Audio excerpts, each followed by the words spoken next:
Ross, how are you? I am fantastic. Okay. So I don't know how many of them are asleep, but they've all had a good lunch, apparently. So we'll see if we can keep them awake for the next 20 to 30 minutes. Okay? We'll try.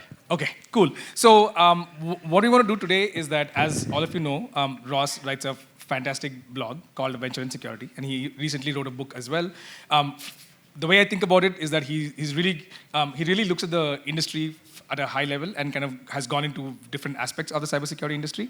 And the audience we have here are largely security practitioners or cybersecurity founders. And I'm hoping there are a bunch of people here who are thinking about starting up or have just started up, right? So the questions will revolve around the themes of either starting a cybersecurity company or what you do once you start. I mean, there better be people looking to build something, or else Accel is not using the money right. Exactly. So we want to give Priyank something to think about in the future. Okay, so that's kind of going to be the theme, right? We'll try and leave a few minutes for questions in the end, but we have a list of questions as well come up. So are we ready? Let's do it. Okay, cool. So the first question I kind of want to talk about is, so let's say you're a security operator or you're someone who wants to build in the area of cybersecurity, right? And you know, from the outside, cybersecurity appears extremely niche and kind of like a small corner of a company, right? But once you get in, it's super broad and there's a lot you can do, right? So in your experience of looking at the market, talking to a lot of people in the area, and being a product person, how do you go about kind of picking a problem to solve when you're trying to start a cybersecurity company? Yeah, it is an interesting one. And I think the number one piece to mention is that doing it is hard. Yeah. And I mean, in 2024, I will say a lot of the problems that are sort of core fundamental problems in security, they have either been solved or they have had a number of companies taking a stab at solving them.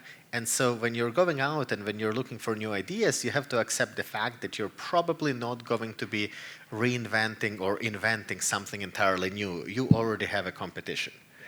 And if you don't, the question is there a market? Is there a problem to be solved? And who is going to be to be paying for it? So I think the number one piece is always looking at talking to practitioners, talking to security leaders, and trying to understand what are some of the problems that they're still struggling with, despite all the tooling that they already have in place. And that piece is important because you do have to dive deep, and you have to go even deeper than you think you do. Because the reality is that, if you look at any of the areas of security, yeah, people already have something for identity. They probably already have Okta or some of the other tools. They already have something else, in the area of cloud security. They already have something else in the area of network security. So you aren't coming in fresh. You have to identify that area that isn't being addressed or isn't being addressed well, despite the fact that there are all of those tools out there.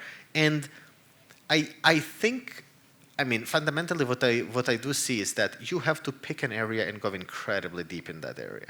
Because if you just look at the surface, it's practically impossible for you to find a wedge, right? Because you're looking at application security. There's already, I don't know, hundreds of companies in that space. So what is it that isn't being solved? And for that, it's not enough for you to read a blog and watch 2 YouTube videos. You have to talk to practitioners. You have to see what tools they're using. You have to see what they're still struggling with. Yeah, and kind of what do you think about a lot of companies who say, hey, this problem is already solved, but it's solved very well for a really large company, but there's a segment of the market where the current landscape doesn't really work that well, right? So it's like a massive tool. You need 25 people to manage the security product you just bought, which you bought to save money, and now you have a 20-people team to manage the tool, kind of a thing. So then you basically are saying, hey, the problem is solved technically, but the way it's implemented or the way it's deployed in a particular company doesn't work, and then you got to kind of take a different angle at it, right? So that may be based on geography. There may be certain things in certain geographies where certain solutions may not work because of the kind of regulation, et cetera.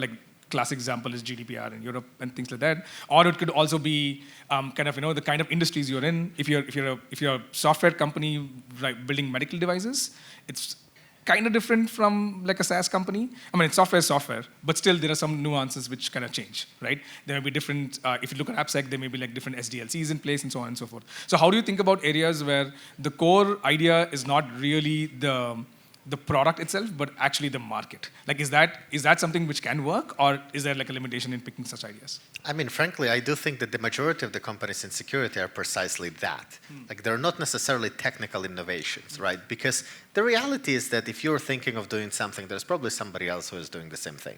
But maybe they're doing it for a different market. Maybe they're doing it for a different customer segment. Maybe they're doing it in a way that doesn't satisfy the needs, of a certain customer group. The tricky part is figuring out the size of that market. Because I will go ahead and just say that the vast majority of cybersecurity problems are very niche problems. And the total addressable market for the vast majority of the problems in cybersecurity is much smaller than what people put on their TAM slide when they send it to VCs. Like, much smaller. Everything's $8 billion, right? Exactly. Yeah. Yes, so like every company on the planet needs this thing, and we stop breaches and we do it in the way that nobody else can, and so everybody is going to use it. In reality, it doesn't quite work that way.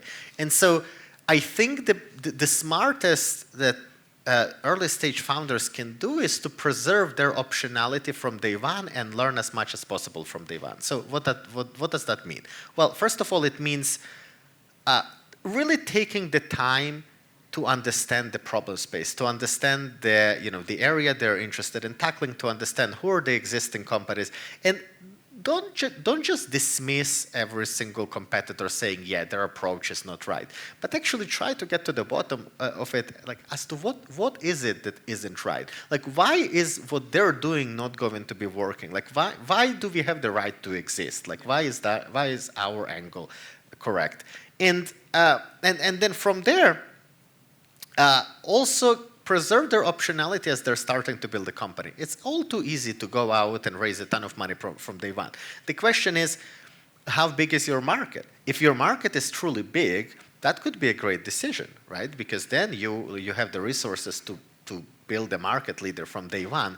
But if your market isn't as big as you think it is, then you may end up in a place where you just raised too much capital. Yeah. And if you're not sure of your market size, it may, or if you think it's a small market size, doesn't necessarily mean you shouldn't build that company. It might still be a fantastic problem statement to solve, and you might have a great time doing it, but then you probably don't want to raise a ton of money and kind of overprice yourself in the market, right? You may want to start small, you may want to bootstrap, etc. So that those models also kind of like exist. Yeah, they do. In cybersecurity. Yeah, they do. Also on the topic of figuring out what to build and how to build it, I'm a big believer in selling before building. Like, I'm a big believer in finding design partners and finding people for whom the problem you're interested in tackling is a painful enough problem so that they're actually willing to work with you. Yeah. Because if you don't have any single company that matches that criteria, are you really solving a problem worth solving? Yeah. Right? Like, if you're approaching companies and not a single one of them agrees to like collaborate with you and work together to build that solution, that really means that they don't care about that solution enough. I mean, the only exception might be if you really think like a solution should work, but you don't know how to go about learning that. So I see a lot of practitioners who say, hey, I'm going to build something, make it open source, and see if adoption happens, and then I know that people really care about it, right? That may be not how startups usually start. But there are plenty of examples in the cybersecurity world where you start out as an open source project, and then you realize that somebody's using it, and then you kind of start building for that user, and then you turn that into a company. So yes and no. I think you are correct. There are plenty of examples of successful security companies that were built around open source projects. That said, I'm not going to say there are no examples, but I'm not aware of examples when somebody would be intending to build a company from day one and start it as an open source project and then successfully validate the demand and go from there. There are some, Nessus Scanner scanner around which a very successful company was built. There is Snort, around which a very successful company was built. But neither of them were founders saying, "Oh, I'm going to build an open source project and then build a $1 billion company 2 years later." It sort of it emerged that way, it evolved that way, but it didn't start that way. So. I know, however, of many security companies that started as open source projects where founders realized that the fact that this thing is open source doesn't really add any value, and they ended up closed sourcing it and building a fairly successful commercial companies around those. And in that case, I think open source is almost like a proxy for a GTM, because if you're not, when you open source something, it's easy to adopt for people and more people hear about it. So that may be like a nicer GTM strategy, as opposed to, like you said, that being the core of your company, right? So you say, I'm going to, like a freemium model versus, like you have certain things which are open source, but the add-ons are closed source, right? Yeah, I mean, the reality is I think it depends. Because what open source does give you, it makes it much easier to earn that trust initially, because somebody can inspect the code, somebody can understand like how exactly your solution works, and trust is an important prerequisite for adoption in cybersecurity. Yeah. That said, I don't know if I fundamentally agree that having an open source version necessarily makes the product easier to adopt, because it very much depends on who your target customer is and how technologically proficient they are. If you're targeting security engineers on the AppSec side, that may very well be true. If you're targeting CISOs, I don't think having an open source version of the product is going to compel a CISO on his or her free time over the weekend to start trying your solution. So it depends who the user is and who the buyer is. That makes sense. So that's a good segue to the next question, which is essentially that most security companies obviously sell to the CISO or the CISO's organization, right? Although there are exceptions, and I'd love to kind of hear your thoughts on that. But the CISO is an interesting role within a company, right? It's technically a CXO role, right? But it has very little to do with revenue generation within the company. So for startup founders who haven't sold before, or for startup founders who haven't been part of the cybersecurity community before but want to build in cybersecurity, help kind of unpack how a CISO thinks about buying stuff. Or if you're selling to a CISO, then how should you think about selling to them? And maybe a follow-up question of that is there a possibility of building a big or any size successful cybersecurity company without actually selling to the CISO? Because when the going gets tough, someone's like, hey, I'll sell to the developer, right? I haven't seen that work, but can that work? Yeah. I mean, fundamentally, you are right. Right. The vast majority of the companies, I don't want to say they don't care about security, because that would be untrue. The vast majority of the companies don't have incentives to spend large amounts of money on cybersecurity. Of course. And that is just a given. And I don't think there is anything necessarily wrong with that. Yeah. I think the reality of security leaders is that they have to, good security leaders are champions for their function and are champions for the problems that they believe their company needs to solve. And as champions, they are the ones that have to go and get the budget and convince the executive leadership team that security is something important. That said, the very smart ones use compliance as a proxy for getting budgets that they can then allocate to cybersecurity. There are many conversations in the industry saying that security doesn't equal compliance and blah, blah, blah. And I guess to a certain degree it is true, but the reality is that compliance is a major driver for cybersecurity buying decisions. So when I think about ideation, when I think about problems worth tackling, one of the fundamental questions I always look at is this a thing required by compliance? Right. Like, does the company need to do this in order for them to be compliant? Yeah. If the answer is yes, that automatically means the market is much larger. Right. If the answer is no, that means you now have to have other reasons that would compel a security leader to buy or at least consider buying your solution. And that becomes really hard. Yeah. Not because certain areas of security are not important, but because CISOs have a bunch of different things on their to-do list. They have a ton of different priorities.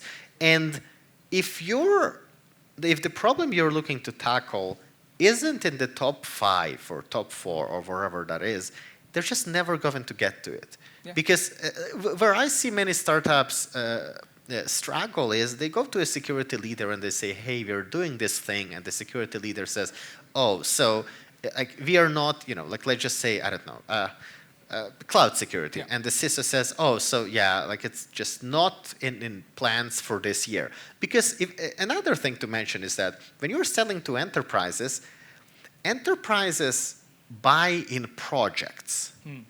Right, like at the beginning of the year, there is a lot of planning happening, or at the end of the previous year, and then they say, okay, in Q1 we are going to be focused on vulnerability management. In Q2 we'll do threat modeling. Like in Q3 we'll focus on like endpoint security or something else. Yeah. And the harsh truth is that if your thing is not slated for that quarter, nobody is just going to take a look at it. Like no CISO suddenly gets a phone call and like a cold call and somebody pitches them a tool and they're like, oh my God, that is so interesting. Yeah, let me try it tomorrow. It's just not how enterprises buy. Like somebody in the mid-market, maybe, but even then, like people, you see something that's, for every single startup founder, the area that they're tackling is the number one thing. It's like, oh yeah, 95% of all the breaches happen because of the thing that our company is doing. And then you go to another person and it's like their story is different.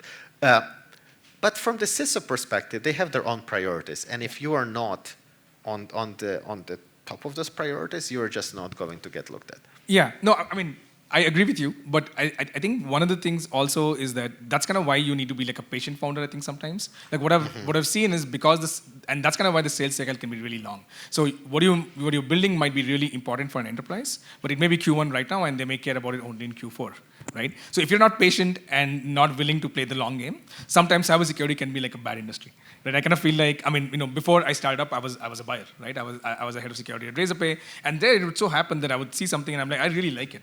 But I want to talk to them in 9 months, not right now, right? But unless the company is kind of willing to wait it out and come back and engage with me, then it's easy to kind of forget about it, right? Yep.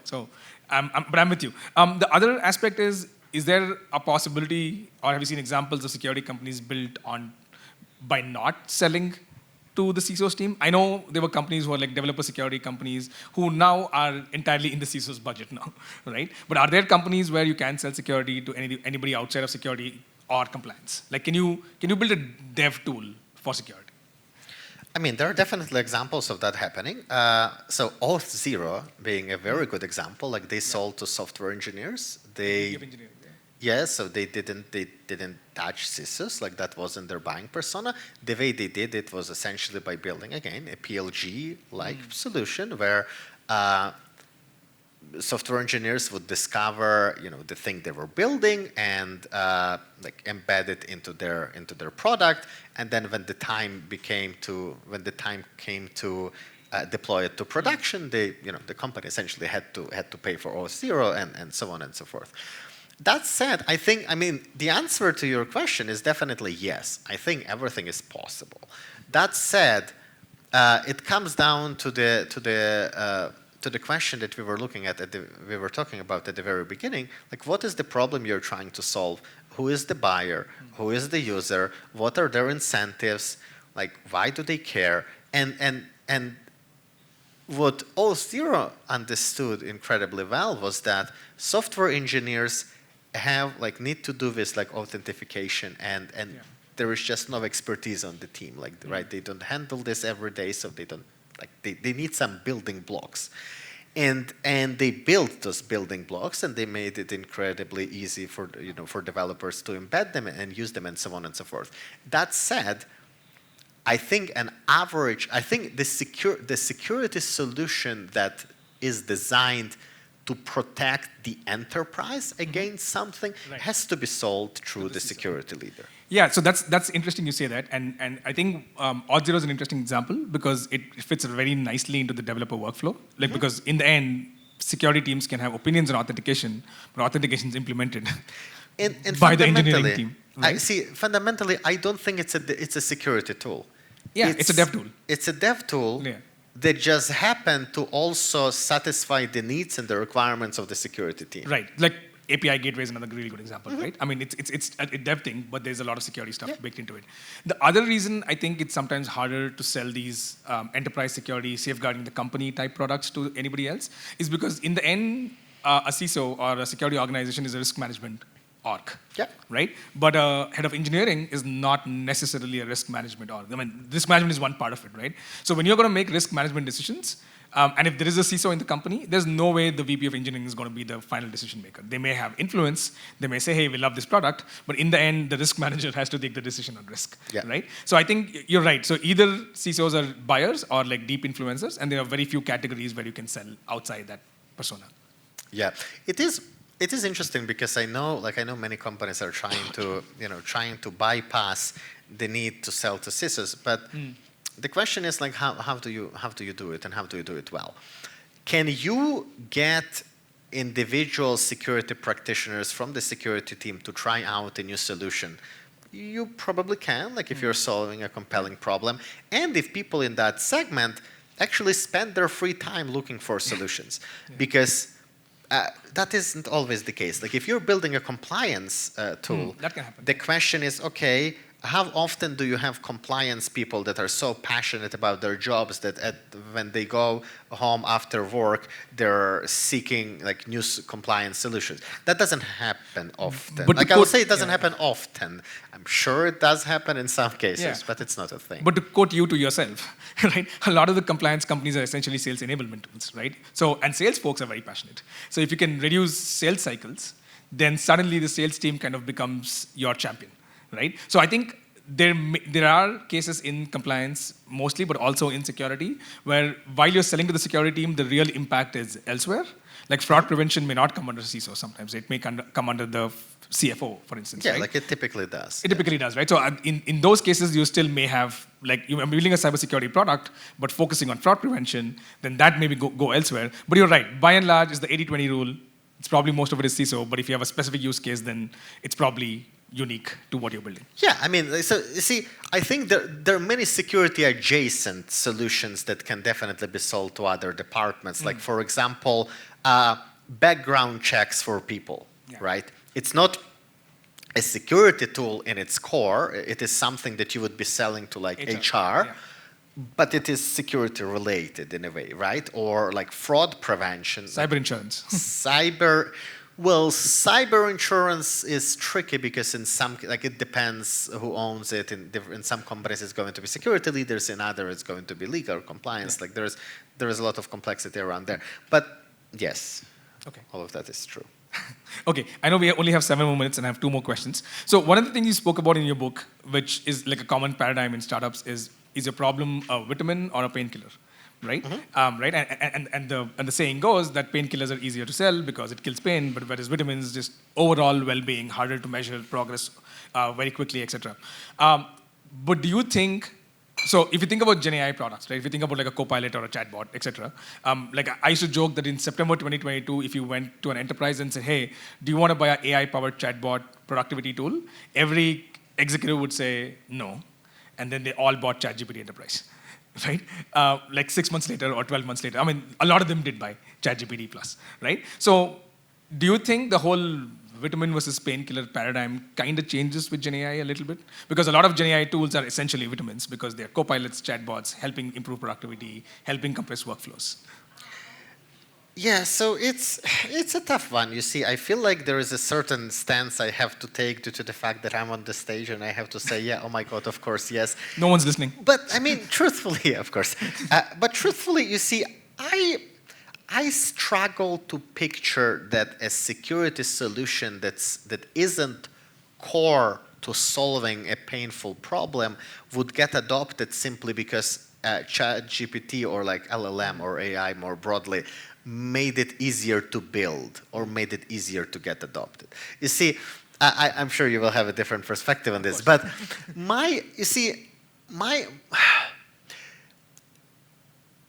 there are several pieces there. So one is that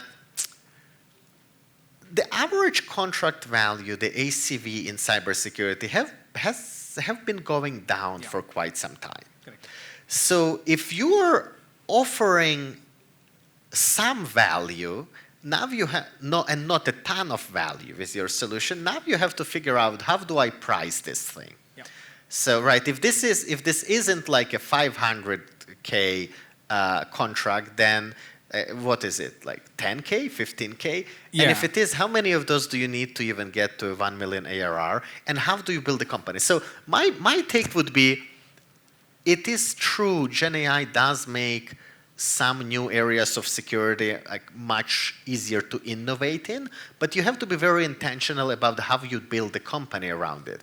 If you choose to bootstrap, or if you choose to raise like a modest amount of money just so that you can kickstart, size the market, figure out like how that actually, like how the future of that company looks like, it can be a good approach. Yeah, I think you kind of made a really interesting point, and which is why I think it's a good idea to have GenAI security companies come up, like security companies using GenAI to solve problems, is because the pricing strategy for GenAI companies is kind of different from like a SaaS company.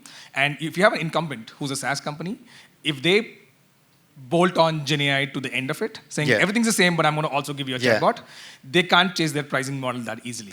Whereas if you're a startup, then you can start thinking about pricing and go to market as a GenAI company. Yeah. And like 20 years ago, everything was like perpetual licenses, floating licenses in security. Like, when you had app scans and Fortifys of the world, they all moved to like per user, per developer pricing. And I kind of feel like the next paradigm is going to happen by the GenAI companies, where it's more based on consumption, more based on outcome, services plus product, and so on and so forth. Yeah. Right? So for me, okay, let me clarify something, because I do feel like we are talking about the same thing, but from very different angles. Like, what is a GenAI company? Like, when I think about GenAI and what it enables it to do, what it enables us to do, I'm incredibly bullish about it, but not about chatbots. Of course, you see, absolutely. If we're talking about like the core infrastructure problems in security, like what does email security look like with the GenAI paradigm? That's a meaty problem. Like, that's a billion-dollar company potentially. Potentially, like there are companies like Proofpoint and Mimecast and Abnormal that have done tremendously well in that space. Like, I am super bullish on it. Am I equally bullish about the thing that's like, we built a chatbot and it adds a new thing on top of your existing tech stack, and it automates like 5 workflows? Probably not. So, okay, so we have 3 minutes. I don't know how much of that we can go into, but happy to chat outside. But I think the point is, you're right. The reason the chatbot and the Copilot were the most popular UX was because you have a human in the loop at every stage. So because every time you get a response from GenAI, you're able to evaluate if this is a good response or a bad response and take action, right? That's why those were the first 2 use cases. But obviously, there are a lot more use cases for LLMs, which are going to come out in the next 6 months, 12 months, 18 months, 24 months. And when they do, I think what you're saying will happen, which is there'll be use cases unlocked which don't exist today. And not just that, I do think that GenAI makes many things possible that were not possible before. And that's why if you think big, and if you're trying to tackle big problems, you can have a big impact. If you think small, and if you're trying to automate just like very niche workflows, you will often struggle to find people who will pay for it. Or at least you will often struggle to build a venture scale company around it. Right. So, like, think big, leverage the potential, and build big venture scale businesses. Okay, cool. So I have 2 questions, but we have time only for one, so I'll take the last one, right? So, so you write venture in security. You also wrote a book. You also have a full-time job. And you do other stuff, and you're in events, and you do a lot of these things. So I've written a blog where I've written 20 posts in 4 years, right? So obviously, it's hard to do this every week. So give a sense of, for folks who are interested in coming up with content, writing publicly, or even putting their stuff out in public, right? Because clearly that's worked for you very well. How do you kind of do that? What's kind of the nuts and bolts discipline needed, or what's kind of your process to get this out so regularly? Yeah, so since we have to talk quickly, I'll mention 3 things. One, the reason why I am able to do what you're not able to do is because, unlike you, I don't have kids. So we've already discussed that. Like, I have all the weekends to myself, and I get to decide what I'm going to do. So it isn't a recommendation to not have kids. It's an explanation. So like something that's much more useful and more practical. So I think there are 2 pieces. One is get used to gluing your butt to the chair and actually doing it. Because the reality is, like, there is no inspiration. Like, maybe there is, I don't know, it hasn't found me yet. You find, like, you time box, you find the time to do it, and then you sit down and you discipline yourself and you do it. So that's how you find the time. Like, there is no other secret. The piece number 2 that is probably equally or maybe even more important is you have to get comfortable sharing your raw thoughts, knowing that somebody is going to disagree with them, knowing that you yourself are probably not happy with what you wrote, but ultimately it doesn't matter. It genuinely doesn't, because you may have a bar, like you will say, hey, I am not going to publish anything less than like 1,500 words. Nobody else cares. Nobody gets your email or like opens your blog post, scrolls down and says, oh my God, this looks like it's less than 1,500. I'm not going to read it. So if you have something useful to say it. It's as simple as that. And then if, like, say it like once, say it twice, do it consistently, and then somebody will find it useful. And if what you are sharing is actually valuable, you will get like a niche group of people who will find it useful and then keep reading and so on and so forth. Okay, we will go ahead and try that. Okay, I think we're out of time. I don't think we have time for questions. So thank you everyone for joining. Thanks, Ross, for being a sport and answering all questions. So, yeah.